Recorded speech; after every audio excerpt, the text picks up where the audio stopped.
As per psychology, IQ is common and same for everybody from the birth till the death. ఈ రోజు వరకు తెలివితేటల్ని పెంచేటువంటి మందులు ఈ భూమి మీద ఎక్కడా లేవు. ఒకవేళ మనిషి విజయం సాధించినా, జీవితంలో అతి సఫలీకృతాన్ని కోల్పోయినా, దానికి మెయిన్ కారణం it is EQ, that is emotional quadrant. Men are disturbed not by the events but by the beliefs they have about the events. మనుషులు వారి ప్రవర్తనలు అనేవి వారి మనసులో వాళ్ళు పెట్టుకున్న అభిప్రాయాల ప్రకారం ఉంటాయి. మనందరం ఈ భూమి మీదకి వచ్చినప్పుడు నేను చాలాసార్లు చెప్తూ ఉంటాను, ఫస్ట్ బెంచీ కోసం, ఫస్ట్ సీటు కోసం, ఫస్ట్ క్లాస్ కోసం పరిగెత్తుకుని వెళ్ళేవాళ్ళం. అవునా కాదా? అప్పుడు మనకి కమ్యూనికేషన్ స్కిల్స్ లేవు, భాషలు లేవు, భావాలు లేవు, భావోద్రేకాలు లేవు, కోపం లేదు, ద్వేషం లేదు, ప్రేమ లేదు, పగ లేదు. మనం పుట్టినప్పటి నుంచి ప్రతి మనిషికి ఉండే సహజ లక్షణమైనటువంటి కోపం కూడా మనతో పాటే పెరిగినా మనకి చిన్నప్పుడు కోపం రాదు. అమ్మా నాన్న మన ఇంటికి ఎవరు వచ్చినా కూడా మనని ముందుకు తీసుకెళ్ళి పాట పాడించేవారు, పద్యాలు చెప్పించేవారు, మనకి తెలిసినటువంటి కొత్త కొత్త విషయాలు చెప్పించేవారు. మనం చాలా ఆనందంగా చెప్పేవాళ్ళం. అవునా కాదా? కానీ ఇప్పుడు ఎప్పుడు వెనక సీటు దొరుకుతుందా అని వెనక్కి వెళ్ళిపోతున్నాం. మనకు వచ్చింది చెప్పడానికి కూడా మనం పొందలేకపోతున్నాం. దానికి కారణం ఏంటంటే మన యొక్క శక్తి సామర్థ్యాలు ఏమిటో మనమే తెలుసుకోలేకపోవడం. When we were the kids, అంటే మనం చిన్నపిల్లలుగా ఉన్నప్పుడు ప్రతి ఫీలింగ్ని, ప్రతి భావాన్ని, ప్రతి భావోద్రేకాన్ని స్పష్టంగా మన చర్యల్లో చూపించేవాళ్ళం. దానికి నిదర్శనంగా ఒక చిన్న వీడియో చూపిస్తాను. How much it reflects to you when you are kid అన్నది మీరు ఆలోచించుకోండి. ఎందుకంటే మనిషి యొక్క పూర్తి జీవితం అతని యొక్క భావోద్రేకాల మీద ఆధారపడి ఉంటుంది. భావోద్రేకం అంటే భావానికి తను ఇచ్చినటువంటి ఉద్రేకం. అది పదాల్లో చూపించవచ్చు, చర్యల్లో చూపించవచ్చు, జీవితంలో చూపించవచ్చు, నిరాశలో చూపించవచ్చు, నిస్పృహలో చూపించవచ్చు. ఎలా చూపించినప్పటికీ తన పతనానికి అది పునాదిగా కూడా వేసుకోవచ్చు. ఈ భావాన్ని ప్రకటించగలిగిన ప్రతి మనిషి కూడా తన భాషని, తన ఉద్రేకాన్ని, తన కోపాన్ని, తన శక్తిని తెలుసుకోమని చెప్తారు స్వామి వివేకానంద. నీ శక్తి కంటే నువ్వు తక్కువ పనిచేస్తే నువ్వు అసమర్థుడి కింద లెక్క. మీ ఇంట్లో మంచినీళ్ళు అయిపోయినాయి, మీ ఇంటికి మున్సిపాలిటీ ట్యాంక్ వచ్చింది, అందరూ నీళ్లు మోస్తున్నారు, మీ నాన్నగారు 2 బకెట్లు మోస్తున్నారు, మీ అమ్మగారు బిందెతో మోస్తున్నారు, మీ తమ్ముడు చెంబుతో మోస్తున్నాడు. మీరు దేంతో పట్టుకెళ్తారు? స్పూను తీసుకుని మోసుకుంటూ వెళ్తారు. ఎందుకంటే స్పూన్లో నీళ్లు మోయడం కూడా నీళ్లు మోయడమే కదా. Is it the same? అంటే నీ శక్తి కంటే నువ్వు తక్కువ పనిచేస్తున్నావంటే నిన్ను నువ్వు ఆత్మవంచన చేసుకుంటున్నావు. దీన్నే ఇంగ్లీష్లో హిపోక్రసీ అంటారు. హిపోక్రసీ అంటే నీ శక్తిని నువ్వు కించపరుచుకుని, నిన్ను నువ్వు అసమర్థుడిగా నిర్ణయించుకుని, నీకు నువ్వు నేను పనికిరాని వాడిని ముద్ర వేసుకుని నీ జీవితానికి అంతం పలకడం అవుతుంది. ఇది తానంతట తాను సృష్టించుకున్నటువంటి ఒక చిన్న సర్కిల్లో మనిషి జీవించడం వల్ల మనిషికి జరిగేటువంటి ఒక సంఘటన.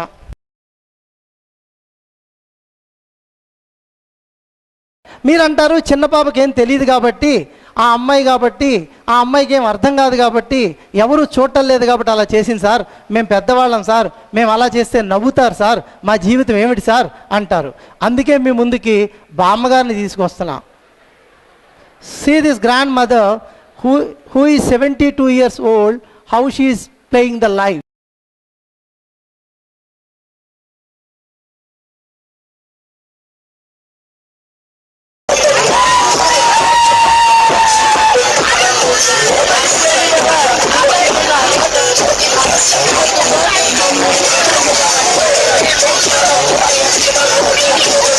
ఆవిడ వయసు 70 దాటింది.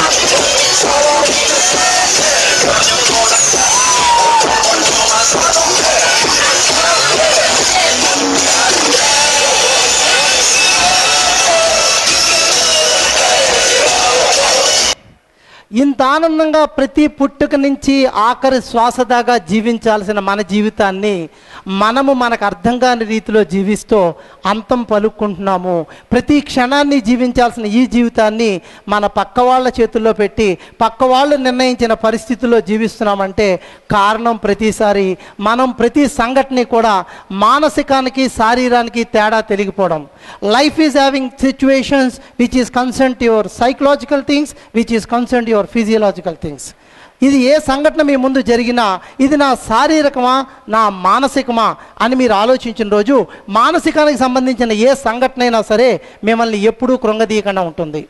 శారీరకంగా జరిగే ఏ సంఘటన అయినా సరే మిమ్మల్ని ఆలోచింపచేస్తుంది. ఇప్పుడు నేను మిమ్మల్ని ఒక చిన్న విషయం అడుగుతాను. ఒక హాలిడే రోజు మార్నింగ్ 7 o'clock నుంచి మధ్యాహ్నం 2 గంటల వరకు బుక్ ముందు పెట్టుకుని చాలా ఏకాగ్రతగా కాన్సన్ట్రేషన్గా ఫుల్గా చదువుకున్నారు. 1 గంట అయింది, చదువుకున్నది చాలు అనిపించింది, పుస్తకం మూసారు. సంతృప్తిగా నేను ఇవాళ 5 గంటలు చదువుకున్నాను అన్న ఆనందంగా ఉంది. అప్పుడు అమ్మ దగ్గరికి వెళ్తారు. అమ్మ నేను చదువుకున్నాను, అన్నం తినేస్తాను, ఇప్పుడు ఏం చేస్తానంటే మీరేం చేస్తారు? I want 2 or 3 or 4 opinions.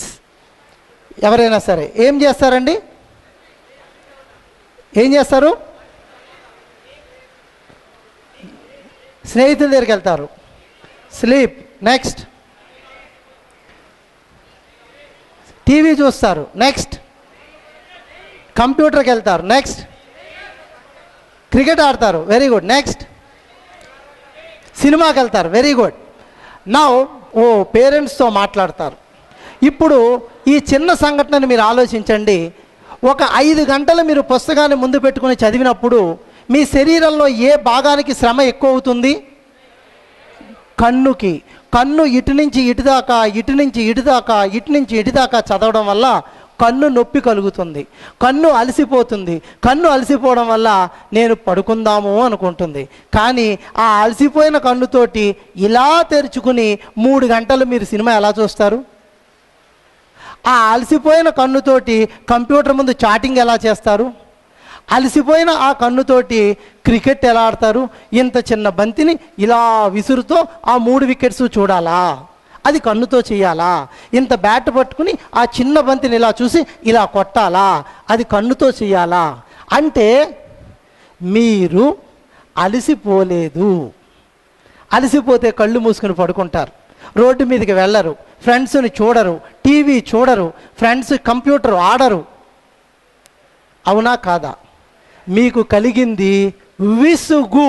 That is called tired in psychology. It is you are not been taken in to your mind. So studies అంటే బోర్ కొట్టింది. అలసట వేరు, విసుగు వేరు. అలసట అంటే శరీరానికి కలిగేది, విసుగు అంటే మీరు చేస్తున్న పని మీద కలిగేది. ఉదయం నుంచి మధ్యాహ్నం దాకా పుస్తకం ముందు పెట్టుకుని చదవడం వల్ల చదువు మీద మీకు విసుగు కలిగిందే కానీ శారీరకంగా మీరు ఎక్కడా అలసిపోలేదు. అందుకే మీరు సినిమా చూడడానికి వెళ్తారు, అందుకే ఫ్రెండ్స్తో మాట్లాడతారు, అందుకే చాట్ చేస్తారు, అందుకే కంప్యూటర్ చూసుకుంటూ గంటల తరబడి గడుపుతారు. Are you getting it? మీ ముందు జీవితంలో ఏ సంఘటన జరిగినా సరే ఇది నా శరీరానికి సంబంధించిందా మనసుకు సంబంధించిందా అన్న తేడా మీరు నిర్ణయించుకున్నప్పుడు, ఒకవేళ మనసుకు సంబంధించింది అయితే మరో కొత్త పని చేయండి, మీరు ఫుల్ రీఛార్జ్ అయిపోతారు. అదే పని మీద విసుగు కలిగినప్పుడు ఆ పనిని కంటిన్యూ చేయడం అనేది ఎవరి వల్ల సాధ్యం కాదు. అందుకే మన క్లాసులో మన స్కూళ్ళల్లో ఈచ్ పీరియడ్ 43 minutes పెడతారు. ఒక మనిషి యొక్క మెదడు 44 నిమిషాల వరకు మాత్రమే ఏకాగ్రతను కలిగి ఉంటుంది. 44 నిమిషాల 11 seconds అయిన వెంటనే ఆ మనిషి యొక్క ఏకాగ్రత పక్కకు వెళ్ళిపోతుంది అన్నది చరిత్ర చెప్పిన సత్యం. If anybody is doing more than 45 minutes, it is difficult to hold the persons. ఆటోమేటిక్గా మీకు తెలియకుండా మీ శరీరంలో అలసట ప్రారంభం అయిపోతుంది. సో మీరు ఆలోచించుకోవాలి, ఇది నా శారీరకమా మానసికమా? I'll give you one more small example to make you still better understand. నన్న ఒక బాబు, ఈయన షూస్ కొనుక్కోవాలని నిర్ణయించుకున్నాడు. రేపు పొద్దున్నే షూస్ కొనుక్కుందాం అనుకున్నాడు. బజార్కి వెళ్ళాడు, షూ షాప్లోకి ఎంటర్ అయ్యాడు. షూ షాప్లోకి ఎంటర్ అయిన వెంటనే, నీ పేరేంటన్నా? రాజ్ కుమార్. రాజ్ కుమార్, నువ్వు షూ షాప్లోకి వెళ్ళిన వెంటనే షాప్ అయిన నిన్ను ఏమడుగుతారు? ఏ షూస్ కావాలి బాబు అని అడుగుతారు. నువ్వేం చెప్తావు? స్టైలిష్ షూలు కావాలని చెప్తారు. ఫస్ట్ అతను నిన్ను నీ నెంబర్ అంతా అడుగుతాడు. నెంబర్ 7 అని చెప్తే అతను 9వ నెంబర్ షూస్ తెస్తాడా, 4వ నెంబర్ తెస్తాడా, 11వ నెంబర్ తెస్తాడా? తేడు. 9వ నెంబరే తెస్తాడు. 9వ నెంబర్లో స్టైలిష్ షూసే తెస్తాడు. తెచ్చే ముందు ఇతని ముందు బాటా, అలెన్ కూపర్, లోటస్ బావా, ఫిలెక్స్, స్టార్, డస్టర్ 8 కంపెనీల షూస్ పెడతాడు. నువ్వు ఏ షూ కొనుక్కుంటావు? బాటా. ఎందుకు కొనుక్కుంటావు? 3 years వ్యారంటీ ఉంటుందని తెలుసు కాబట్టి కొనుక్కుంటాడు. Make a point of this. He purchased Bata shoe with a 7 number stylish colour. Okay, బాటాలో 7వ నెంబర్ గల స్టైలిష్ షూలు అయినటువంటి snuff colour, blue colour, black colour, red colour తెచ్చి ఈయన ముందు పెడతాడు. మీరు ఏ కలర్ తీసుకుంటారు? ఈయన బ్లాకే తీసుకుంటారు. ఎందుకు బ్లాక్ తీసుకుంటారు? ఈయనకి ఫేవరెట్ కలర్ బ్లాక్ కాబట్టి ఈ షూస్ తీసుకుంటారు. ఈయన షూస్ కొనుక్కుంటారు. షూ రేట్ ఎంత అని అడుగుతావు. అతను 2300 అని చెప్తావు. నువ్వు 2300 కొంటావా? బేరం ఆడతావా? బేరం ఆడతాడు. బేరం ఆడి బతిమాలు ఏదో చూపించి స్టూడెంట్ ఐడెంటిటీ కార్డు చూపించి అన్నీ చేసి మొత్తం మీద 1500 కొనుక్కుంటావు. అది ఓకే? ఓకే, 1500కి Bata company shoe, black colour, stylish model, number 7. Is it clear to everybody? Is it clear to everybody? Yes. రేపు పొద్దున్న ఆ షూ వేసుకుని ఈయన కాలేజీకి వస్తాడు. సర్వసాధారణంగా మనుషులకు ఉన్న గొప్ప ప్రవర్తన ఏంటంటే కొత్త బట్టలు కానీ కొత్త బూట్లు కానీ వేసుకుంటే నడక మారిపోతుంది, కొంచెం అట్రాక్టివ్గా నడుస్తారు. ఎందుకంటే అందరూ ఆయన్ని చూడాలి అన్న ఒక ఆలోచన. This is fact to everybody. ఈయన కాలేజీకి 8 గంటలకు ఎంటర్ అవుతాడు. కొత్త షూ కాబట్టి కాస్త వెరైటీగా నడుస్తూ వెళ్తాడు. క్లాసులో కూర్చుంటాడు. ఈయన ఎవ్వరూ అడగరు నువ్వు కొత్త షూస్ కొనుక్కున్నావా అని. నువ్వు పాఠం ప్రశాంతంగా వింటావా? వింటాను సార్. 10 గంటలకు బ్రేక్లో క్యాంటీన్కి వెళ్తాడు. షూ వేసుకుంటూ ఇలా నడుస్తాడు. అప్పుడు ఇంకో అబ్బాయి చూస్తాడు. హాయ్, నువ్వు షూస్ కొన్నావా? ఏ కంపెనీ షూస్ కొన్నావు? బాటా కొన్నావా? బాటా ఎందుకు కొన్నావరా? చెత్త కంపెనీ. ఫినోలెక్స్ కొంటే బాగుండేది కదా, 9 సంవత్సరాల గ్యారంటీ. అనవసరంగా బాటా కొన్నావు. ఏంటో. ఆ అబ్బాయి ఛాయ్ తాగి వెళ్ళిపోతాడు. ఈ అబ్బాయి ప్రశాంతంగా టీ తాగుతాడా? Be very clear. తాగుతాడా? తాగని టీ అక్కడ పెట్టేసి క్లాస్కి వచ్చి కూర్చుంటాడు. మళ్ళీ క్లాస్ కంటిన్యూ అవుతుంది. క్లాస్ వింటూనే ఉంటాడు. ఏం చేసానా అని ఆలోచిస్తూ ఉంటాడు. 1 గంటకు లంచ్ బ్రేక్లో క్యాంటీన్ మెస్కి వెళ్తాడు. మెస్లో మళ్ళీ షూస్ వేసుకుంటాడు. ఈ లోపల ఇంకో అబ్బాయి వస్తాడు. హే, షూస్ కొన్నావా? ఏ కంపెనీ? ఓ, బ్లాక్ అన్నావేంటి? నువ్వు తెల్లగా ఉంటావు, రెడ్ వేస్తే చమక్లాగా ఉండేది, బ్లాక్ ఎందుకు కొన్నావరా? చిక్. ఆయన వెళ్ళిపోతాడు. ఈయన అన్నం తింటాడా? అన్నం తింటాడా? Make it a very clear point. సరే, ఏదో కాసింత అన్నం తినేసి పాపం క్లాస్కి వెళ్ళి కూర్చుంటాడు. కానీ ఆ రోజు పాఠాల బుర్రలోకి వెళ్ళవు. అగైన్ 2 o'clock చాయ్ బ్రేక్. మళ్ళీ లేస్తాడు, క్యాంటీన్కి వెళ్తాడు. ఈసారి ఇంకొక అబ్బాయి కలుస్తాడు. ఏ షూస్ కొన్నావా? ఏ కంపెనీ? ఓ, ఏ కలరు? ఓ, ఎంత కొన్నావు? ఎంత? 1500 ఎందుకు కొన్నావు? చార్మినార్ దగ్గర సేల్ అవుతుంది కదా, 800 రూపీసే కదా, ఏం పుర్రలేదురా నీకు అని వెళ్ళిపోతాడు. ఈ అబ్బాయి ఇప్పుడు కాలేజీ నుంచి ఇంటికి ప్రశాంతంగా కొత్త బూటుతో వెళ్ళగలడా? Are you getting it? Are you getting it? నాకు తెలుసు చాలామంది ఆ షూస్ ఆ కాలేజ్ గేట్ దగ్గర పడేసి ఇంటికి వెళ్ళిపోతారు. Thank you Rajesh. Are you getting me? మనకి నచ్చిన పని మనం చెయ్యాలంటే ఇతరుల ప్రవర్తన అభిప్రాయాన్ని అర్థం చేసుకునేటప్పుడు నాకేం నచ్చింది అన్నది నువ్వు అర్థం చేసుకుంటే జీవితంలో నిన్నెవ్వరూ డిస్టర్బ్ చేయలేరు. మనం కొనే షర్టు కానీ, మనం కొనే బూటు కానీ, మనం వాడే సెల్ ఫోన్ కానీ, మనం చదివే చదువు కానీ, మన జీవితం కానీ మన చేతుల్లో ఉండాలి. అప్పుడే నువ్వు మానసికంగా పూర్తిగా శక్తివంతుడు అవుతావు. ఏ పని చేసినా పూర్తిగా నేను చెయ్యగలను అని నమ్ముతావు. Is it clear to everybody? Is it clear? It is not somebody to decide yourself. It is you who have to decide your life. మీ జీవిత రథసారథులు మీరే. డ్రైవింగ్ సీట్లో కూర్చునేది మీరే. ఇండికేటర్ ఎప్పుడు వేయాలో నిర్ణయించాల్సింది మీరే. హార్న్ ఎప్పుడు కొట్టాలో నిర్ణయించాల్సింది మీరే. బ్రేక్ ఎప్పుడు వేయాలో నిర్ణయించాల్సింది మీరే. మీ పక్కన కూర్చున్న వాళ్ళు మీకు డైరెక్షన్స్ ఇస్తుంటే, మీరు కారు డ్రైవ్ చేస్తుంటే ఆ కారు తన సామర్థ్యపరంగా పనిచేయలేదు, సామర్థ్యపరంగా పరిగెత్తలేదన్న విషయం చరిత్ర చెప్పిన సత్యం. Do you accept this? Do you accept this? నాకు ఆ అబ్బాయిని చూస్తే మూడ్ ఆఫ్ అయిపోతుంది ఎందుకో. అగో ఇక్కడ ఈ అమ్మాయిని కూడా చూసినా మూడ్ ఆఫ్ అయిపోతుంది. ఇది నిజమా? నా మూడు ఆన్ అండ్ ఆఫ్ స్విచ్ వాళ్ళ జేబుల్లో ఉంటుందా? నా మూడు ఆన్ అండ్ ఆఫ్ స్విచ్ నా జేబులో ఉండాలి. నాకు నచ్చినప్పుడు నేను ఆన్ చేసుకోవాలి, నాకు నచ్చితే నేను ఆఫ్ చేసుకోవాలి. ఈ రోజు నుంచి మీ మూడు ఎవరి చేతుల్లో ఉంటుంది? నన్ను ఎందుకు పెడతారు? ఎవరి చేతిలో ఉంటుంది? నా చేతుల్లో ఉంటుంది. మీరు చదువుకునేది ఎవరి కోసం? బ్రతికేది ఎవరి కోసం? లక్ష్యం ఎవరిది? ఇప్పుడు చెప్పండి, మీకు నచ్చిన మీ జీవితంలో మీరు నిర్ణయించుకున్న లక్ష్యాన్ని సాధించడానికి మీరు ఎలా పనిచేస్తారు? నిరంతరం ఇష్టంతో పనిచేస్తారు. అదే మా గురువుగారు చెప్తారు, కష్టపడి చదవకండి, ఇష్టపడి చదవండి. ఎందుకంటే లక్ష్యం నీది, జీవితం నీది. అయితే ఓ చిన్న అమ్మాయిని చూపించారు, ఓ మా అమ్మగారిని చూపించారు సార్. ఆ అమ్మాయి కొంచెం మాటలు అర్థమవుతాయి, ఎవరో డైరెక్షన్ ఇచ్చుంటారు అంటారు మీరు. కాదు, ఇప్పుడు as my subject is of it very intensely going to your mind. Different ఏజెస్లో మనుషులు ఎలా జీవిస్తున్నారో చెప్పాను. Now I am going to my right topic, what exactly I want you to tell you. This is my show. Life is beautiful. ప్రతి క్షణం నీ గురించి నువ్వు జీవించు. ఇప్పుడు నేను మీకు 24 క్యారెట్లు ఇంత బంగారం ఇస్తే ఏం చేస్తారు? చేంజ్ చేయించుకుంటారు. ఇంకా బంగారం మిగిలిపోతే ఏం చేస్తారు? గాజులు చేయించుకుంటారు. ఇంకా ఇంత బంగారం మిగిలిపోతే ఏం చేస్తారు? దుద్దులు చేయించుకుంటారు. ఇంకా ఇంత బంగారం మిగిలిపోతే ఏం చేస్తారు? ముక్కు పుడక పెట్టించుకుంటారు. ఇంకా మిగిలిపోతే ఏం చేస్తారు? పర్సులో పెట్టుకుంటారు. పడేస్తారా? ఒక్క మిల్లీగ్రామ్ అయినా పడేస్తారా? ఎవరైనా మిల్లీగ్రామ్ బంగారం పడేస్తారా? I want answer. పడేస్తారా? మరి దేవుడిచ్చిన 24 గంటల క్యారెట్ అనే ఈ బంగారాన్ని ఎన్ని క్షణాలు మీరు మీ జీవితంలోంచి పడేస్తున్నారు? ఎన్ని మిల్లీగ్రాములు మీ చేతుల్లోంచి బయటకు వెళ్ళిపోతున్నాయి? ఎప్పుడైనా ఆలోచించారా? 24 క్యారెట్లు అంటే 24 గంటలని, ప్రతి గంటలో ప్రతి క్షణంలో మీరు జీవించాలని మీలో ఎంతమంది ఆలోచిస్తున్నారు? ఎన్ని గ్రాముల మీ జీవిత బంగారాన్ని పక్క వాళ్ళ కోసం బయటకి విసిరేస్తున్నారో ఒక్కసారి పునరాలోచన చేయండి. ఎవరో అమ్మాయి ప్రేమించలేదనో, ఎవరో అబ్బాయి ప్రేమించలేదనో, ఏదో చిన్న సంఘటన ఎవరో తిట్టారనో టక్కని సూసైడ్ చేసుకునే విద్యార్థులారా, నేను కోరేది ఒక్కటే, ఆ అమ్మాయో ఆ అబ్బాయో మరొకరిని పెళ్లి చేసుకుని జీవితాన్ని సాగిస్తుందే తప్ప మీ గురించి జీవితాంతం మాత్రం మిగిలిపోదు. కానీ మీ అమ్మా నాన్నకి మాత్రం కొడుకు తిరిగి రాడు, కూతురు తిరిగి రాదు. ఆలోచించండి. జీవితం మీది, ప్రతి క్షణం మీరు జీవించాలి. నాకు వచ్చే చాలామంది స్టూడెంట్స్ వాళ్ళ కంప్లైంట్ ఏంటంటే, సార్ నాకు డిప్రెషన్గా ఉంది. Depression is a very strong word. దెబ్బ కొట్టడానికి, మర్డర్ చేయడానికి ఉన్నంత స్ట్రాంగ్ ఉంటుంది. ఒక మనిషి 2 సంవత్సరాల పాటు ఏ పని చేయలేకుండా అచేతనంగా పడుంటే దాన్ని డిప్రెషన్ అంటారు. చిన్న చిన్న విషయాలన్నిటికీ నేను డిప్రెషన్లో ఉన్నాను, నేను డిప్రెషన్ అయిపోయాను, నేను డిప్రెషన్ అవుతున్నాను అనే పదాన్ని వాడకండి.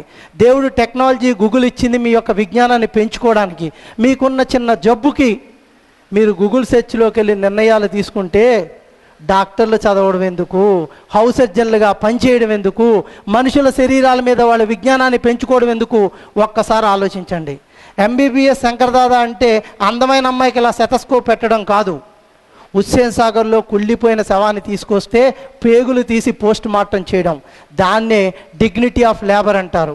మీ జీవితానికి సంబంధించినటువంటి డిగ్నిటీ ఆఫ్ లేబర్ని మీరు ఎంత మెయింటైన్ చేస్తున్నారో ఆలోచించండి. ఎందుకంటే life is yours. It is your life and you are playing it. Life is like a cup of tea. మనం టీ తాగినంత ఈజీగా జీవితాన్ని తీసుకోవచ్చు. There is a container and there is a content. Cup ఉంటుంది, కప్పులో కంటైనర్ ఉంటుంది. Cup ఉంటుంది, కప్పులో కంటెంట్ ఉంటుంది. ఈ కప్పు ఇంతే, నేను పుట్టినప్పటి నుంచి నా కప్పు ఇంతే, నేను నల్లగానే ఉంటాను, నాకు ఇక్కడ జుట్టు ఉండదు, అది సహజం, నేను అంగీకరించాలి. ఈ కప్పుని నేను మార్చలేను, కానీ నా కప్పులో ఉన్న టీని నేను మార్చుకోగలను. కప్పులో ఉన్న టీలో పాలు ఎక్కువ పోసుకుని లైట్ టీ తాగొచ్చు, పాలు తక్కువ పోసుకుని స్ట్రాంగ్ టీ తాగొచ్చు, పాలు మొత్తం తీసేసి టీ డికాషన్తో బ్లాక్ టీ తాగొచ్చు, టీ డికాషన్ తీసేసి పాలు పంచదార తాగొచ్చు, పాలు తీసేసి టీ పొడి తీసేసి వేడి నీళ్ళు తాగొచ్చు. ఆప్షన్స్ అన్నీ మీ చేతిలో ఉన్నాయి. ఎందుకంటే life is like a cup of tea. కంటైనర్ని మీరు మార్చలేరు కాబట్టి కంటెంట్స్ని మీరు మార్చుకోవడానికి ప్రయత్నం చేయండి. Contents means your thoughts. What are you feeling about your life? How you handle every situation as per your knowledge. మీకున్న కొద్దిపాటి విజ్ఞానంతో మీ జీవితాన్ని మీరు సఫలీకృతం చేసుకోగలిగితే మనం చదువుకున్న వాళ్ళ కింద లెక్క. Last year between January to December 31, 2012 హైదరాబాదులో రింగ్ రోడ్స్లో చచ్చిపోయిన ఇంజనీరింగ్ స్టూడెంట్ల సంఖ్య 118. వాళ్ళందరూ రోడ్ యాక్సిడెంట్స్లోనే చచ్చిపోయారు. అంటే వాళ్ళకి లైసెన్స్ ఉండడమే తప్ప, లైసెన్స్ లేనివాడు రోడ్డు పక్కన ప్రశాంతంగా వెళ్తూ ఉంటాడు. రోడ్డు మీద లైసెన్స్ ఉన్నవాడే ఇలా డ్రైవ్ చేసుకెళ్ళి బస్సుల మధ్యకి వెళ్ళిపోతున్నాడు. అంటే చదువు మనకి నేర్పింది ఏం చేయమని? జీవితాన్ని జీవించమని. చాలామంది జీవితంలో ఉండే పరిష్కారానికి తమ జీవితం అంతమే ఒక గొప్ప పరిష్కారం నిర్ణయించుకుంటారు. అందుకే ఈరోజు నేను ఈ టాపిక్ మాట్లాడదలుచుకున్నాను. మీరు బ్రతికేది మీకోసం. ప్రతి క్షణం మీ జీవితం మీకోసం మీరు జీవించాలంటే మీ భావాన్ని మీరు అర్థం చేసుకోవాలి. Here is the container and content, and the container is your body. మీరు ఎలా పుట్టారో అలాగే ఉంటారు, అది ఎప్పటికీ మారదు. దాన్ని మీరేమీ మార్చడానికి ప్రయత్నం చేయొద్దు. మీరు మార్చగలిగిందల్లా కంటెంట్స్ మాత్రమే, మీకు వచ్చే ఆలోచనలు మాత్రమే. ఈ ఆలోచనలు మీరు మార్చుకోగలిగితే మీరు జీవితం అంటే ఏంటో చూపిస్తున్నాను.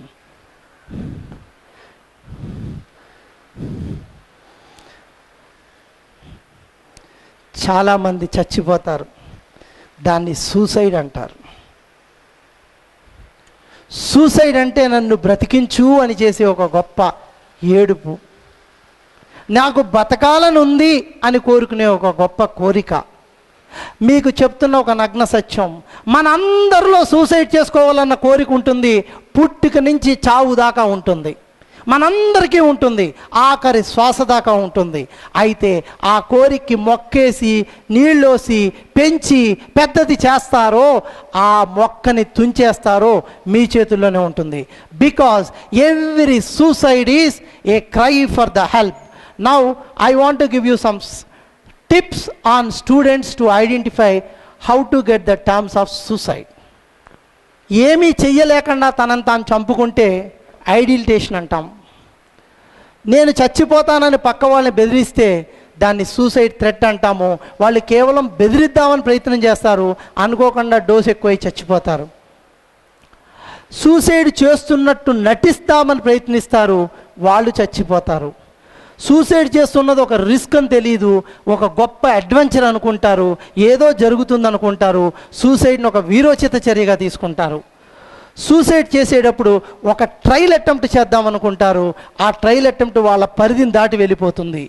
సూసైడ్ అనేది ఒక్కొక్కసారి కుటుంబంలో జరిగే మొత్తం కుటుంబ సంఘటన ద్వారా జరుగుతుంది. ఇట్స్ ఏ కాంప్లికేటెడ్ ఇష్యూ, కుటుంబం తట్టుకోలేని సమస్య. ఒక అమ్మాయి కానీ అబ్బాయి కానీ ఏదైనా తప్పు చేస్తే వాళ్ళ అమ్మ నాన్న అక్క చెల్లి అందరూ సూసైడ్ చేసుకుంటారు, ఈ అబ్బాయి మాత్రం బతికే ఉంటాడు. That is a complicated suicide. Copy cat suicide, ఇదే ఎక్కువ యువతరంలో జరుగుతుంది. ఆ క్లాసులో ఆ కాలేజీలో అబ్బాయి మేడ నుంచి దూకి చచ్చిపోయాడు కదా, నేను కూడా చచ్చిపోతే నాకు దండేస్తారేమో, అదొక వీరోచిత చర్య ఏమో. ఆ ఊళ్ళో ఎక్కడో ఒక అమ్మాయి చచ్చిపోయింది కదా, నేను కూడా చచ్చిపోతానేమో. లాస్ట్ మంత్ 7వ తారీఖు డక్కన్ క్రానికల్ పేజ్ నెంబర్ 3 చూడండి. ఒక పబ్లిక్ స్కూల్ అమ్మాయి 8వ క్లాస్ చదువుతున్న అమ్మాయి నాకు బాయ్ ఫ్రెండ్ లేడని చెప్పి బేగంపేట రైల్వే స్టేషన్ దగ్గర ఎంఎంటీఎస్ కింద తలపెట్టి చచ్చిపోయింది. 8th క్లాస్ అమ్మాయి. అంటే మిగతా ఫ్రెండ్స్ అంతా అమ్మాయిని ఏమనేవారంటే, నీకు బాయ్ ఫ్రెండ్ లేడు కాబట్టి నువ్వు బతకడం వేస్ట్ అన్నారు. ఆ అమ్మాయి నమ్మేసింది, నిజం అనుకుంది, చచ్చిపోయింది. ఇది డీసీలో వచ్చింది. Then suicide pact. Suicide pact ఎందుకు చెప్తున్నానంటే, సూసైడ్ అనేది ఒక పరంపరంగా వస్తుంది, ఎక్కడో మన వంశంలో ఉందని మనం చిన్నప్పటి నుంచి వినడం వల్ల, మన తాతగారు ఎవరో ఇలా చేశారు, మన అన్నయ్యలు ఎవరో ఎలా చేశారు, మనం కూడా చేస్తే మన్ని పొగుడతారు అని మన పూర్వీకుల చరిత్ర తెలుసుకుని ఆచరించేది మర్డర్ సూసైడ్. అంటే తినవల్ల ఎవరో చచ్చిపోయారనే భయంతో చచ్చిపోవడం. అంటే నాకు నచ్చిన అమ్మాయో అబ్బాయో ఉంటే వాళ్ళని చంపేసి, వాళ్ళని పెళ్లి చేసుకొని నేను ఇష్టపడినా అన్నారు కాబట్టి వాళ్ళని చంపేసి నేను వెళ్ళి రైలు కింద పడిపోవడం. It is murder suicide. This is మనుషుల యొక్క మనస్తత్వం, వాళ్ళు చేసే చర్యలను బట్టి మెడికల్గా పెట్టినటువంటి పేర్లు మాత్రమే. బట్ అన్నిటి సారాంశం ఏంటంటే, suicide is only an act of thinking. చాలామందికి సూసైడ్స్ మీద కొన్ని అపోహలు ఉన్నాయి. సూసైడ్ అంటే ఒక ఉదాహరణని, సూసైడ్ అంటే ఒక ఆలోచనని మనం అనుకుంటాం. Now certain myths I want to discuss. కొన్ని అపోహల గురించి. People who kills themself want to die. ఎవరైతే సూసైడ్ చేసుకున్నారో వాళ్ళు చచ్చిపోవాలి అనుకుంటున్నారు. దీని మీద మీ అభిప్రాయం ఏంటి? Is it true or false? How many people agree for true? ఇది నిజమని ఎంతమంది నమ్ముతున్నారు? ఇది తప్పు అని ఎంతమంది నమ్ముతున్నారు? Now the fact of this is, here it is. Most of the people don't really want to die. నిజంగా చచ్చిపోవాలని వాళ్ళ కోరిక ఉండదు. They just want to express their pain and think that చచ్చిపోతే సమస్యలు తీరుతాయని అనుకుంటారు. This is only a myth. Now the second myth about the suicide. People who talk about suicide will not really committed. ఎవరైతే నాకు జీవితం విరక్తిగా ఉంది, ఆత్మహత్య చేసుకోవాలని ఉంది, నేను చచ్చిపోదాం అనుకుంటున్నాను అని అంటున్నారో వాళ్ళు నిజంగా చచ్చిపోరు. ఇది ఒక అపోహ. Is it true or false? Is it true or false? నిజమా అబద్ధమా? See the result. Almost every one commits the suicide and drops some hints to those who are very close.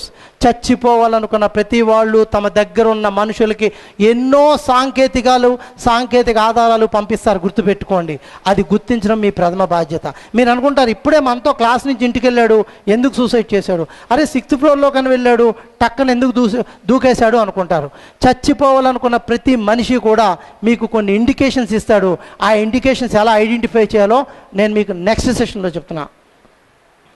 The third one, asking are you thinking about committing a suicide may trigger them. మనం చాలాసార్లు అనుకుంటాం, ఏంటి ఇంత కష్టాల్లో ఉన్నావు, suicide జరుగుతుంటే సరిపోతుంది అనుకుంటున్నావా, చచ్చిపోవాలనుకుంటున్నావా అని అడగడం తప్ప రైటా? తప్పన్న వాళ్ళ చేతులు పైకి ఎత్తండి. Okay, down. నా రైట్ అన్న వాళ్ళ చేతులు ఎత్తండి. It is absolutely right. You should ask the people, ఏంటి చచ్చిపోతే నీ సమస్యలు తీరిపోతాయి నువ్వు అనుకుంటున్నావా, సూసైడే నీ సమస్యలకు పరిష్కారం నువ్వు అనుకుంటున్నావా అన్న ప్రశ్న మీ నోట్లోంచే రావాలి. అలా వచ్చిన రోజు ఓహో నా జీవితం గురించి ఆలోచించే ఒక్క మనిషి ఉన్నాడు అన్న బలమైన నమ్మకం ఆ మనిషికి పడుతుంది. ఆ మనిషి ఏ చర్య చేసుకోముందేనా మీకు ఇన్ఫార్మ్ చేస్తాడు. గుర్తుపెట్టుకోండి, దిస్ ఈజ్ ద ఫ్యాక్ట్. మీరు ప్రతి వాళ్ళని మొహం మీద చర్చించి అడగండి. అడగకపోయినట్లయితే ఆ మనిషికి నాకెవరూ లేరన్న భావం ఉంటుంది. Here it is. The fact is, discussing the subject openly shows that you are caring for that person. ఒకవేళ నిజంగా అతను చచ్చిపోవాలనుకున్నా కూడా ఆఖరి క్షణాన్నైనా సరే మీకు మాత్రం ఫోన్ చేస్తాడు, నేను ఇంకా చచ్చిపోతున్నాను. ఆ ఒక్క ఫోన్ అయినా మీకు అందాలి అంటే మాత్రం గుర్తుపెట్టుకోండి, మీకు అలా కనిపించిన ప్రతి మనిషిని మీరు అడగడం నేర్చుకోండి. నాకు నెంబర్ ఆఫ్ కాల్స్ వస్తూ ఉంటాయి. నేను చాలాసార్లు నా వెబ్సైట్లో పెడతాను, నేను చాలామందికి నా సెల్ నెంబర్ ఇవ్వను. ఎందుకు ఇవ్వనంటే సెల్ నెంబర్ ఇస్తే నన్ను నేను రిస్క్లో పెట్టుకున్నట్టే. నాతో ఎవరు మాట్లాడాలన్నా SMS చేయమంటాను. రీజన్ ఏంటంటే ఒక అబ్బాయికి చెప్తాను, బాబు జీవితం చాలా మంచిది, నా క్లాస్ ఉన్నావు, జాగ్రత్తగా ఉండని. అన్నీ అయిపోతాయి. వారం రోజుల పైగా అబ్బాయి ఫోన్ చేస్తాడు, సార్ నేను ఖైరతాబాద్ MMTS రైల్వే ట్రాక్ మీద ఉన్నాను సార్, నేను ప్రేమించిన అమ్మాయి నన్ను ప్రేమించడం లేదు సార్. ఏం కాదు నాన్న, నువ్వు ఇప్పుడు ఎక్కడున్నావు? రైల్వే ట్రాక్ మీద ఉన్నాను సార్. కాదు నాన్న, నా మాటను, నేను వచ్చి మాట్లాడతాను. లేదు సార్ నేను చచ్చిపోలేను. లేదు నాన్న, మీ అమ్మాయి నాన్నతో నేను మాట్లాడతాను. లేదు సార్ నేను చచ్చిపోతాను. లేదు సార్ ఆ అమ్మాయి నన్ను నో ఉంది. లేదు సార్ నేను చచ్చిపోతాను. ఈ డిస్కషన్ 35 నిమిషాలు జరుగుతుంది. ఈ లోపల రైలు వస్తుంది, అతను పోతాడు, డెడ్ బాడీ ఉంటుంది, పక్కనే సెల్ ఉంటుంది, ఆఖరి నెంబర్ నాది ఉంటుంది. అది కూడా 30 నిమిషాలు రీడింగ్ ఉంటుంది. రాత్రి 11ంటికి పోలీస్ జీప్ మా ఇంటికి వస్తుంది. Are you getting me? అందుకే మీరు కూడా కొత్త నెంబర్లు ఏం వచ్చినా ఫోన్లు ఎత్తకండి. ఎవరు ఫోన్ చేస్తున్నారో తెలియదు కాబట్టి it's not advisable. Suicide people are mentally ill అన్నది ఒక ఏదో మానసిక క్షోభ ఉంది, వాళ్ళకి ఏదో చెప్పుకోలేని జబ్బు ఉంది, ఎయిడ్స్ ఉంది, టీబీ ఉంది, క్యాన్సర్ ఉంది, సూసైడ్ చేసుకున్నారు అనుకుంటున్నారేమో. Is it the true or false? నిజమా అబద్ధమా? నిజమని ఎంతమంది నమ్ముతున్నారు? Okay, down. తప్పని ఎంతమంది నమ్ముతున్నారు? Now the fact is this.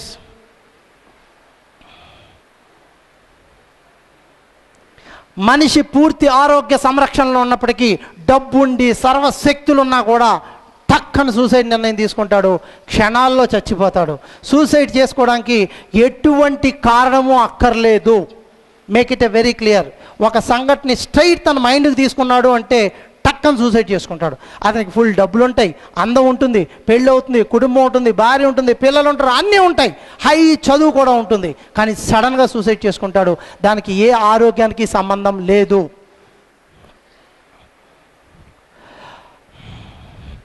ఒకసారి సూసైడ్ చేసుకున్న వాళ్ళు మళ్ళీ సూసైడ్ చేసుకుంటారా? చేసుకుంటారని మీలో ఎంతమంది నమ్ముతున్నారు? Okay, down. చేసుకోడు అని మీరే ఎంతమంది నమ్ముతున్నారు? This is wrong, this is wrong. ఒక్కసారి సూసైడ్ చేసిన మనిషి పదే పదే పదే అటెంప్ట్ చేస్తాడు. Be care. అందుకే మేము చెప్తాం, అతన్ని నిరంతర అబ్జర్వేషన్లో పెట్టుకోండి. సూసైడ్ థాట్ వచ్చిన మనిషిని కనీసము అతి తక్కువలో తక్కువ 800 రోజులు అబ్జర్వేషన్లో పెడతాం మేము. 800 days. It means minimum 2.5 years. 2.5 years లోపల ఏ క్షణాన్నైనా అతనికి మళ్ళీ పునరాలోచన చేయొచ్చు. 8వ క్లాస్లో టీచర్ తిట్టినటువంటి ఆలోచన 10వ క్లాస్లో సూసైడ్ కారణం అవుతుంది. 10వ క్లాస్లో ఫెయిల్ అయిపోయిన సబ్జెక్టు ఇంటర్మీడియట్లో సూసైడ్ కారణం అవుతుంది. ఇంటర్మీడియట్లో తక్కువ వచ్చిన మార్కులు IIT ఇంజనీరింగ్ ఫైనల్ ఇయర్లోకి వచ్చిన తర్వాత సూసైడ్ కారణం అవుతుంది. Be care. 800 days is the duration for the lively killing of the suicide. జీవితంలో అన్నీ కోల్పోయిన వాడు, గడ్డం పెంచుకుని రోడ్డు మీద మాసిపోయిన బట్టలతో తిరుగుతూ ఇలా నార్మల్గా ఉన్నవాడు ఒక్కసారి సడన్గా ఫుల్ షేవ్ చేసుకుని నీట్గా తయారైపోయి అందంగా తయారైపోయి ఇవాళ ఆనందంగా మీ అందరితోటి స్వీట్లు పంచి తిరుగుతున్నాడు అంటే తను నిర్ణయం తీసుకున్నాడు. ఒక్కసారి మనిషి ప్రవర్తనలో మార్పు వచ్చింది అంటే that is the first indication that man decided. Be very careful. ఎవరైనా కొంచెం బాధలో స్లోగా సైడ్గా ఉన్నవాళ్ళు ఒక్కసారి సడన్గా లేచి చాలా ఆనందంగా ప్రవర్తించారంటే that is the first symptom of identification of suicide. It is that he is showing you that he has decided that is going for a suicide. Is it clear to you? మీ పక్కన కానీ మీ స్నేహితుల్లో కానీ మీ చుట్టాల్లో కానీ ఎవరు ఎటువంటి ప్రవర్తనని మీరు ఎలా identify చేయాలో అర్థమవుతుందా? Are you getting it? Suicide అనేది చెప్పా చేయకుండా సడన్గా చేసుకుంటారు. దీని మీద మీ అభిప్రాయం ఏంటి? ఎంతమంది ఇది నిజమని నమ్ముతున్నారు? ఇది తప్పని ఎంతమంది నమ్ముతున్నారు? సూసైడ్ చేసుకునే ముందు వార్నింగ్ ఇస్తాడు. తను ఎవరైతే నమ్మకాన్ని పెట్టారో వాళ్ళందరికీ అన్ని రకాల వార్నింగ్లు ఇస్తారు. సర్వసాధారణంగా ఇచ్చే వార్నింగ్స్ ఏంటంటే వాచి రింగులు అన్నీ తీసేసి ఒక చోట పెట్టేసి అమ్మాయి చూస్తూ ఉండని వెళ్ళిపోవడం, రూమ్మేట్స్ని బుక్స్ అన్నీ చూసుకుంటారా జాగ్రత్తగా రా అని చెప్పడం, ఒరే నా ఫ్రెండ్ నెంబర్ ఇదని చెప్పడం, మా అమ్మ నాన్న నెంబర్ ఇదని అంతవరకు ఇవ్వని నెంబర్ ఇవ్వడం, లేదా ఈ అమ్మాయికి చెప్పన్న తన నెంబర్ ఇవ్వడం, ఏవైనా తనకి అతి ఎంతవరకు క్లోజ్గా దాటుకున్న వస్తువులు మీకు ఇచ్చి తన ప్రవర్తనలో బయటికి వెళ్ళాడు అంటే you be very watch, you be very careful, that man he's decided to take a decision. Very recently Aurora college principal గారు తార్నకా దగ్గర ఇల్లు, ఆటో పిలిచి పొద్దున్న 8ంటికి స్ట్రైట్ నెక్లెస్ రోడ్కి వచ్చేసి రింగులు చైన్లు వాచి అన్నీ తీసి ఆటో డ్రైవర్కి ఇచ్చేసి బాబు నువ్వు ఇంటికి వెళ్ళిపో అన్నారు. కానీ చాలా లక్కీ ఏంటంటే ఆ అబ్బాయి స్ట్రైట్ పోలీస్ స్టేషన్కి వచ్చాడు. ఏ పోలీస్ స్టేషన్కి వచ్చాడంటే నారాయణగూడ పోలీస్ స్టేషన్కి వచ్చి చెప్పాడు, సార్ మా సార్ అన్నీ నాకు ఇచ్చి అటు వెళ్ళిపోయాడు సార్, నా భయంగా ఉందని. బట్ పోలీస్ రియాక్ట్ అయ్యే లోపల ఆయన దూకేశాడు. Anyway we miss a great person. ఆయనతో దగ్గర 15 సంవత్సరాలు నేను స్టూడెంట్ కౌన్సిలింగ్ చేశాను. Sudden situation, sudden expressions of the situations. మనందరిలోనూ సూసైడ్ చేసుకోవాలన్న మనిషి ఉంటాడు అని మీలో ఎంతమంది నమ్ముతున్నారు? మీలో ఎంతమంది నమ్మటం లేదు? మనందరిలోనూ సూసైడ్ చేసుకోవాలన్న మనిషి ఎప్పుడూ ఇక్కడ ఉంటాడు. ఇలా బయటకు వస్తూ ఉంటాడు. అరే నువ్వు కూర్చో అంటే ఇలా కూర్చుంటాడు. లేదా మళ్ళీ నేనున్నా అంటూ ఉంటాడు. ఏ కష్టం వచ్చినా నేనున్నా నన్ను వాడుకో అంటూ ఉంటాడు. పుట్టుక నుంచి శ్వాస చావరి దాకా మన అందరిలో కూడా ఒక సూసైడ్ టెండెన్సీ పర్సన్ బతికే ఉంటాడు. Be careful, be remember and use of it. అవసరమా? ఉపయోగించుకోవాలా? అది ఉందని నమ్మాలి. మన దగ్గర గన్ ఉంది, గన్నులో బుల్లెట్ ఉంది. ఎప్పుడైనా మనం రక్షించబడతాం. గన్ ఎక్కడ పెట్టుకునే ఉండాలి. సినిమా టైటిల్ లాగా ఎప్పుడు వచ్చామన్నది కాదు, బుల్లెట్ దిగిందా లేదా అని. బుల్లెట్ వాడితే నీకు గన్నే మిగులుతుంది, బుల్లెట్లు ఉండవు. ఒకటే బుల్లెట్ నీ దగ్గర ఉంది, ఆ బుల్లెట్ ఆ గన్ను చివరి శ్వాస దాకా అలా ఉంచుకో, నీతో పైకి పట్టుకెళ్ళు, ఇంకొకటికి అందించు. అదే కదా నీ వంశపరంగా చేయాల్సింది. Is it clear? Right. Now ఒకవేళ ఒకటి చచ్చిపోవాలని నిర్ణయించుకుంటే మనం ఎవరో ఏం చేయలేమండి. దీని మీద మీ అభిప్రాయం ఏంటి? నిజమా తప్ప? వాడు డిసైడ్ అయిపోయాడు, అన్నీ అయిపోయి వాడి నాశనం అయిపోయింది. We cannot do anything. How do you feel? Can we do anything? మీరు నమ్ముతున్నారా? Very good. Now here it is that we can do so much. Only thing I want you is to give a proper support, identify the person. ఒక 4 నిమిషాల ఒక video చూపిస్తున్నాను. మీకంటే చిన్న పిల్లవాడి suicide చూపిస్తున్నాను. ఎందుకంటే మీ వయసుది మీకు చూపించకూడదు కాబట్టి. See the cinema.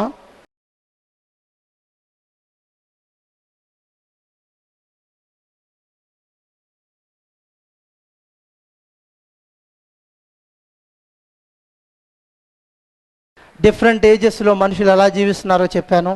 Now I'm going to my right topic. What exactly I want you to tell you. This is my show.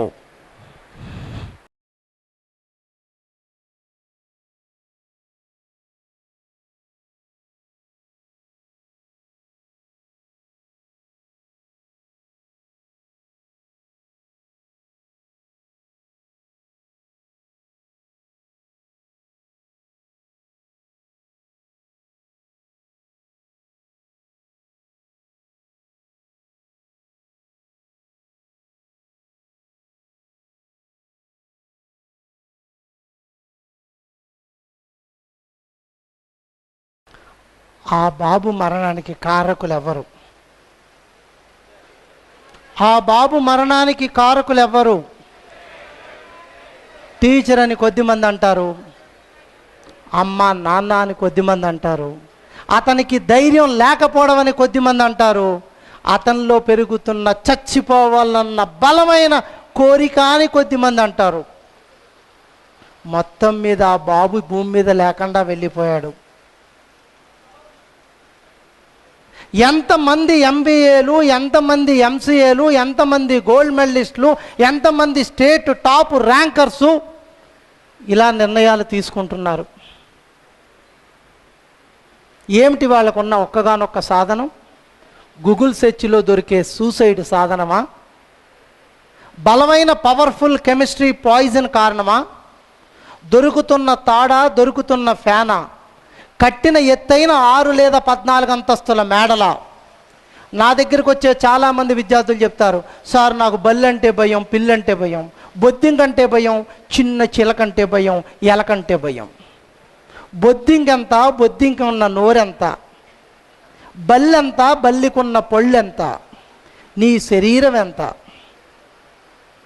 That means నిన్ను నువ్వు ఏమి ఆలోచన చేసుకుంటున్నావో అది ఈ నిర్ణయానికి కారణమవుతుంది. ఈ నిర్ణయం తీసుకున్న తర్వాత జరిగే సంఘటనలకి ఎవరు బాధ్యులు?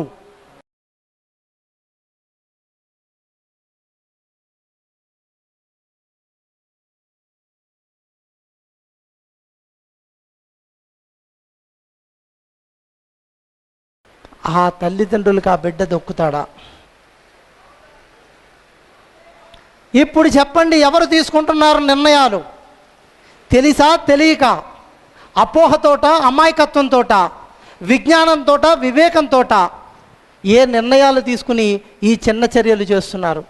నిన్నటికి నిన్న ఒక ఎంబీఏ, మొన్నటికి మొన్న ఒక సాఫ్ట్వేర్ ఇంజనీర్, వారం రోజుల క్రితం 2 కవల అమ్మలు, 2 అమ్మాయిలు, లాస్ట్ వినాయక చవితి దగ్గర 7 అక్క చెల్లెళ్ళు.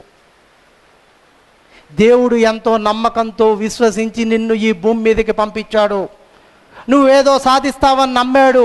నీ నుంచి ఈ భూమికి, ఈ చరిత్రలో ఈ భారత మాతకి ఏదో ఒకటి జరుగుతుందని ఆశించిన దేవుడికి నువ్వు తిరిగిస్తున్నటువంటి రిప్లై ఏమిటి? నేను అసమర్థుణ్ణి, నాకు చేత కాదు, నేను చచ్చిపోతాను అని చెప్పడమా? దాని గురించి మనం చదువుకుంటామా? చదువుకోవడం అవసరమా? దానికి చదువు కావాలా? దానికి ఇంత గూగుల్ సెర్చ్లోకి వెళ్ళాలా? the highest searched word in Google is suicide. గుండె తరుక్కుపోతుంది. నా దగ్గరికి వచ్చే విద్యార్థులను చూస్తున్నప్పుడు గుండె తరుక్కుపోతుంది నాకు ఆ తల్లిదండ్రులను చూస్తున్నట్టు. ఈరోజు మార్నింగ్ ఆ పాప పేరేంటమ్మా? ప్రత్యూషా? కాదు, ఏంటి, తేజ. నిన్న నైట్ మీరు అందరూ 9 గంటలకు వెళ్ళిపోయారు. నేను 9 గంటలకు ఇక్కడి నుంచి వెళ్ళలేదు. ఏషియన్ గ్యాస్ట్రోఎంటాలజీకి వెళ్ళాను.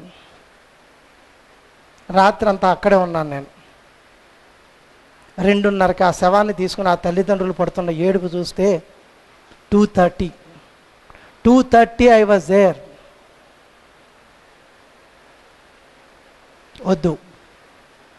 వద్దు, మీకంటూ దేవుడు ఏదో ఒకటి ఈ భూమి మీద ఏర్పరిచాడు.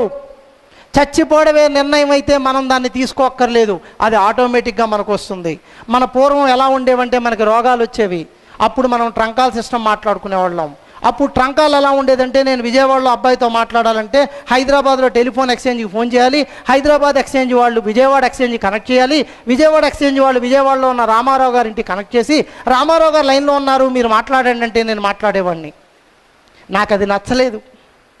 సబ్స్క్రైబర్ ట్రంక్ డైలింగ్ నేనే డైల్ చేసుకుంటాను, 00843221 అని కొడితే విజయవాడలో రామారావు గారు హలో అంటారు. దేవుడు కూడా తెలివైన వాడే. పూర్వంలాగా 15 రోజులు బయట పెట్టడం, 15 రోజులు లోపల పెట్టడం, జబ్బులు రావడం, మంచం మీద ఉండడం లేదు. ఆయన కూడా అందరికీ నెంబర్లు ఇచ్చాడు, ఎవరికి వాళ్ళని తీసుకెళ్ళిపోతున్నాడు, ఎప్పుడెప్పుడు పడితే అప్పుడు తీసుకుపోతున్నాడు. డబ్బులు లేవు, జబ్బులు లేవు, సడన్గా పోతున్నారు. మనం ఇంకా తెలివిపోయాం. ఇంట్లో ఉండే ఫోన్ బుక్ మన దగ్గర ఉండదేమో అని సెల్ ఫోన్ కొనుక్కున్నాం, అందులో అందరి నెంబర్లు పెట్టుకున్నాం. ఎవడెప్పుడు ఫోన్ చేస్తాడో అని 5 నిమిషాలకు ఒకసారి చెక్ చేసుకుంటూ ఉంటాం. సినిమా హాల్లో ఉన్న, క్లాసులో ఉన్న ఇలా చూసుకుంటూ ఉంటాం. ఎందుకంటే ఎవరెప్పుడు SMS పెడతారో, ఎవరెప్పుడు ఫోన్ పెడతారో అని. దేవుడు కూడా ల్యాప్టాప్ కొనుక్కున్నాడు, అయినా మనందరికీ నెంబర్లు పెట్టాడు. ఆయనకి ఏ నెంబర్ చెప్తే ఆ నెంబర్ డైల్ చేస్తాడు. టెక్నాలజీ మనం ఒకళ్ళమే వాడుతున్నామా, ఆయన యూజ్ చేస్తున్నాడు. అప్పుడప్పుడు రాంగ్ కాల్స్ ఉంటాయి, అప్పుడప్పుడు అవుట్ ఆఫ్ ఏరియా ఉంటాయి, అప్పుడప్పుడు జస్ట్ మిస్డ్ ఉంటాయి, అప్పుడప్పుడు స్పందించడం లేదు అని కూడా వస్తుంది. ఒప్పుకుంటారా? సో ఇప్పుడు చూసిన మనిషి అప్పుడే చచ్చిపోతున్నాడంటే దేవుడు కూడా సెల్ ఫోన్లు పెట్టుకున్నాడు. ఆయన దగ్గర మన అందరి నెంబర్లు ఉన్నాయి. నువ్వెప్పుడు కావాలనుకుంటే దేవుడు అప్పుడు నేను పిలుస్తాడు. నువ్వేమీ కంగారు పడక్కర్లేదు, నువ్వేమీ ముందు పరిగెత్తక్కర్లేదు. మీ అందరికీ ఒక ముఖ్యమైన విషయం చెప్తాను చూడండి. సెల్ ఫోన్ యూజ్ చేస్తున్న మీరు అందరూ కూడా ఒక్క 4 గంటలు మీ సెల్ ఫోన్ ఆఫ్ చేసి చూడండి. 4 గంటల తర్వాత ఏ ఒక్కరైనా మీకు ఫోన్ చేసి, ఏంటి 4 గంటలు బట్టి ప్రయత్నం చేస్తున్నాను, నీ ఫోన్ స్విచ్ ఆఫ్లో ఉంది, అంతా బాగుందా అని అడిగారంటే ఆ ఒక్క మనిషికే నువ్వు బతుకున్నావా లేదా కావాలి. మిగతా ప్రపంచం ఎవరికీ నువ్వు అక్కర్లేదు. నువ్వు మాత్రం 990 నంబర్లు ఎట్టుకుని అరగంటకు ఒక్కసారి ఎవడు ఫోన్ చేశాడు, ఎవడు SMS ఇచ్చాడు, ఎవడు ఫోన్ చేశాడు నువ్వు చూసుకుంటున్నావు. కానీ నిన్ను జనాభా ఎప్పుడో దండేసి దండం పెట్టేశారు. సెల్ ఫోన్ యూజ్ చేసేటప్పుడు నాకు అది అవసరమా అని ఆలోచించుకోండి. సెల్ ఫోన్ వచ్చిన తర్వాత 32% సూసైడ్స్ పెరిగిపోయినాయి. లాస్ట్ ఇయర్ కమిట్ అయిన సూసైడ్స్లో 32% కేవలం సెల్ ఫోన్స్ వల్లే జరిగింది. అది second highest.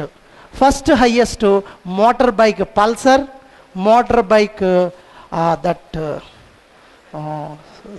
Karizma something is there, ఇంకోటి ఏదో పజ్జా ఏదో ఉంది. ఈ 3 బళ్ళ మీదే హైయెస్ట్ జరిగింది.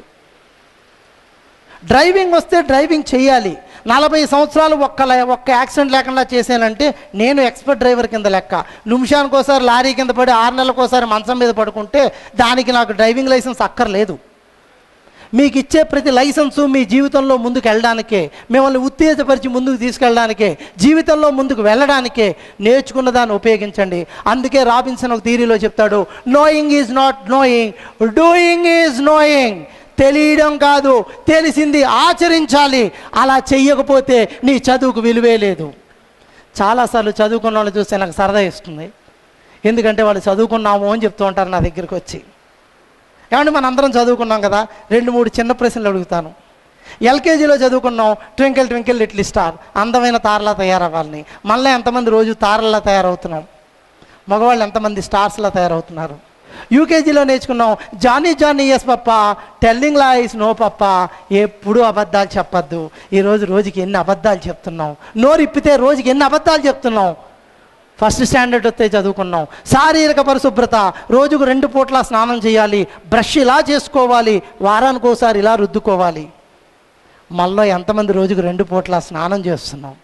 ఇలా అడిగితే కోపం వస్తుంది. ఈ భూమి మీద నీకు నువ్వు ఇచ్చుకునే గొప్ప బహుమతి అంటూ ఏదైనా ఉందంటే ఒక్కటే, ఆరోగ్యం. నీ ఆరోగ్యమే నీకు నువ్వు ఇచ్చుకునే గొప్ప బహుమతి. డబ్బు, ఆస్తి, మిగతా అన్నీ జనాలకు వెళ్ళిపోతాయి. నీ ఆరోగ్యం పరిశుభ్రంగా ఉంటే ఎక్కువ కాలం నువ్వు బ్రతికితే దేవుడి యొక్క విశ్వాసాన్ని నువ్వు నిర్ణయించుకుని నీ ఆరోగ్యాన్ని కాపాడుకోవాలంటే అదొక్కటే శరీరానికి నువ్వు తీసుకోవాల్సిన care. Why I am telling is, if you don't maintain your health intact, what happens? You will be ill. దేవుడు మీకు ఇచ్చినటువంటి టోటల్ స్కీమ్లోంచి కొంత సమయాన్నే వాడుకుని ముందే మీరు పరిగెట్టేస్తున్నారు. మనుషులకి 3 రకాల వయసులు ఉంటాయి. ఒకటి క్రానలాజికల్ ఏజ్, అంటే నువ్వు పుట్టిన క్షణం నుంచి సూర్యుని చుట్టూ భూమి ఎన్నిసార్లు తిరిగితే అది నీ వయసు. నెలలు, సంవత్సరాలు, రోజుల కింద లెక్క పెడతారు. 2 బయలాజికల్ ఏజ్, నీకు వచ్చిన జబ్బుల బట్టి తగ్గిపోయిన నీ ఆయుసు తీసేస్తే మిగిలిన నీ యొక్క ఏజే బయలాజికల్ ఏజ్. ఆఖరిది సైకలాజికల్ ఏజ్, అంటే ఏ వయసు నీకు వచ్చినప్పటికీ ఉల్లాసంగా, ఉత్సాహంగా, నిత్యం ఎస్ ఈరోజు ఏదో ఒకటి చేయబోతున్నాను అని బతికేవే, అదే నీ మానసిక వయసు. ఆ వయసు 72లో కూడా మా గురువుగారులాగా ఎప్పుడు నవ్వుతో ఉల్లాసంగా ఉండగలిగితే దట్ ఈజ్ సైకలాజికల్ ఏజ్. ఈ సైకలాజికల్ ఏజ్ నిత్యం మీకు కావాలనుకుంటే ఒక్కగానొక్క చిట్కా, మీ ఆరోగ్యం పూర్తిగా కాపాడుకోండి. మీరు స్నానం చేసేది మీకోసం, మీరు తిండి తినేది మీకోసం, మీరు ఆరోగ్యాన్ని కాపాడుకునేది మీకోసం. అమ్మా నాన్నలు మీకు జన్మనిచ్చారే కానీ మీ తలరాతలు కనలేదు. మీ తలరాతలకి సృష్టికర్తలు బ్రహ్మలు మీరే. మీ బ్రహ్మలు మీరే అయినప్పుడు మీ కావ్యాన్ని, మీ చరిత్రని ఎంత బాగా రాసుకుంటారో మీరు ఆలోచించుకోండి. ఎందుకంటే జీవితం నీది. జీవితం ఎవరిది? ఎవరి కోసం జీవిస్తావు? ఎవరి కోసం తిండి తింటావు? ఎవరి కోసం కాలేజీకి వెళ్తావు? ఎవరి కోసం చదువుకుంటావు? ఎవరి కోసం పరీక్షలు రాస్తావు? ఇప్పుడు చెప్పు, నీ కోసం నువ్వు చేసే ఏ పనిలో అయినా లోపం జరగడానికి అవకాశం ఉందా? ఉండదు, ఉండడానికి అవకాశం లేదు. ఎందుకంటే life is here. Me 10 minutes మీ యొక్క చిన్న మెదడుతోటి చిన్న ప్రయత్నం చేస్తున్నాను. ఏ రిలీవింగ్ ఆఫ్ ద స్టోరీ. ఆలోచించండి, ఒక్కసారి మీకు అక్కడ ఏం కనపడుతుందో చూడండి. It's only to touch your brain.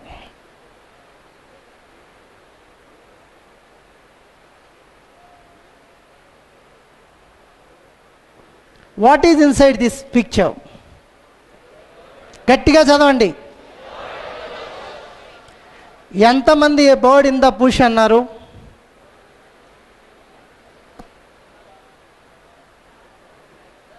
ఇదేనా మీరు చెప్పింది? ఇదేనా మీరు చెప్పింది?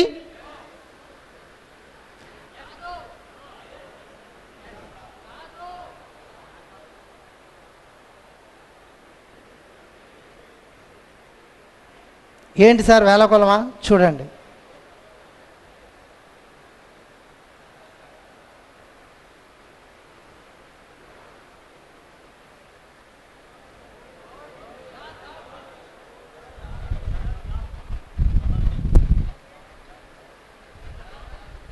ఇదే కంక్లూజన్ అరైవల్ అంటే. నాకు తెలుసు చెప్పేద్దామని చూడకపోవడం అంటే. మనిషికున్న జ్ఞానేంద్రియాలు కళ్ళు, చెవులు, ముక్కు, నోరు, చర్మం అయితే కళ్ళును మనం ఉపయోగించడం లేదు. See absolutely. What is there? What is there? Now see what is here.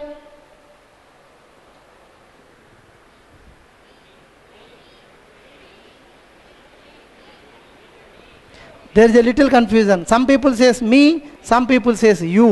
Here both are there. నువ్వు చూసే దృక్పథాన్ని బట్టి నీకు కావాల్సింది కనపడుతుంది.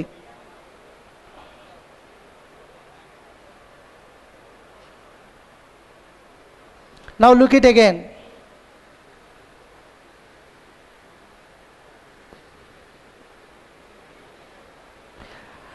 ఇది ఒక ఐ టెస్ట్. మీ కళ్ళు సరిగ్గా ఉన్నాయో చెక్ చేసుకోవడానికి ఈ మ్యాటర్లో ఎన్ని ఎఫ్లు ఉన్నాయో చదువుకోండి.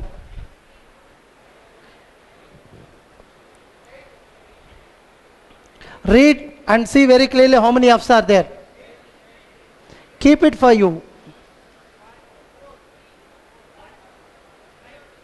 How many?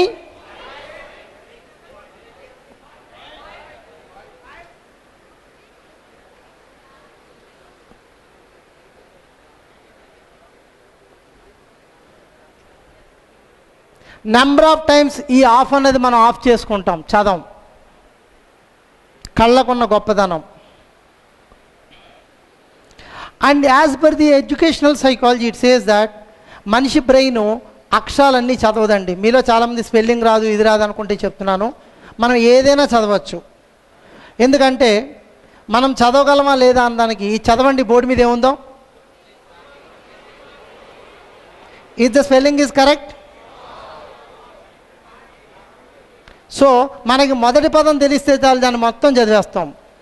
We could not believe that I could actually understand what I was reading. అంటే మొట్టమొదటి అక్షరాన్ని ప్రకారమే మనిషి యొక్క బ్రెయిన్ పనిచేసుకుంటూ వెళ్ళిపోతుంది. ఇది ఒక టెస్ట్లో మనం చూపించినటువంటి now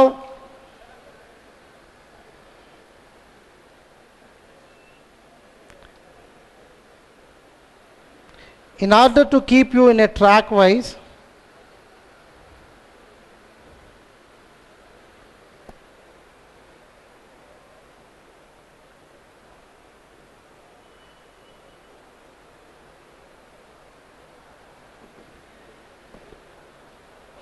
this is the things you should question yourself after seeing the cinema. 2 minutes, huh?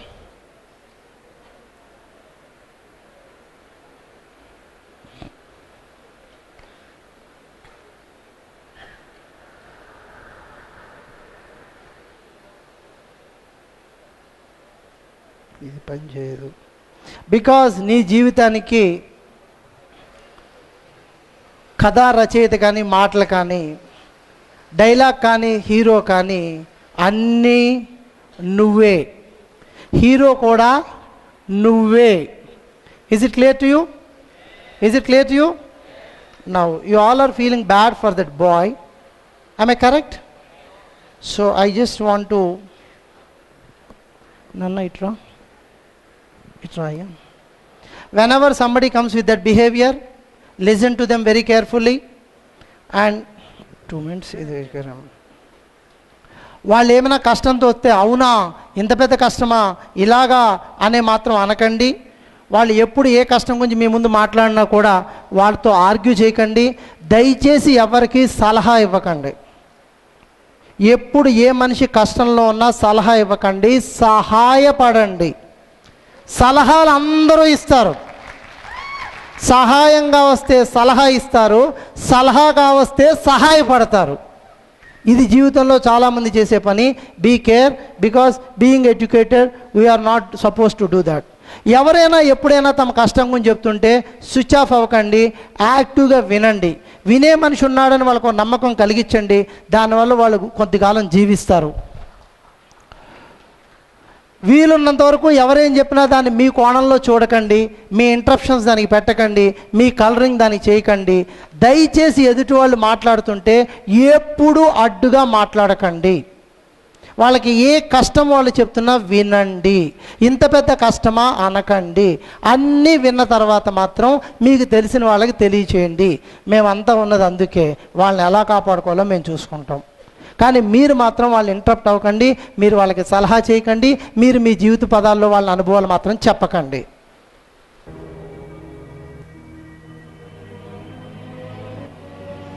Mummy papa आप लोगों ने हमेशा मुझे అమ్మా నాన్న నేను చచ్చిపోవాలనుకున్నాను. నాకు జరిగిన సంఘటనలన్నీ చూసింది. కెమిస్ట్రీలో పాయిజన్ గురించి వెతికాను.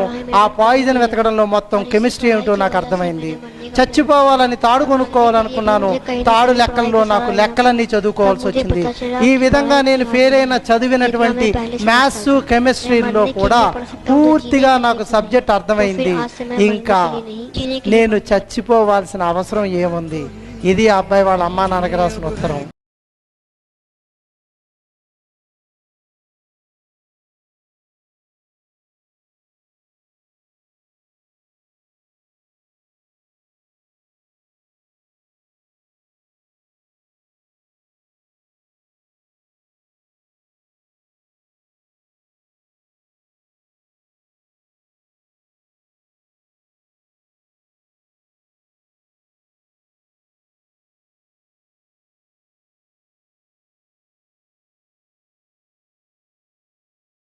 కోరుకుంటున్నారు.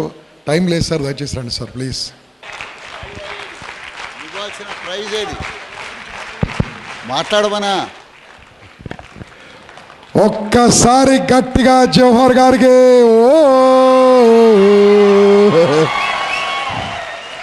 దగ్గర Ram Jaladurgam, please come on stage to present the memento to Jawaharlal Nehru, psychologist, advocate, counselor, whatnot, trainer, soft skill trainer, personal development trainer, anchor, and great right hand to Gampa.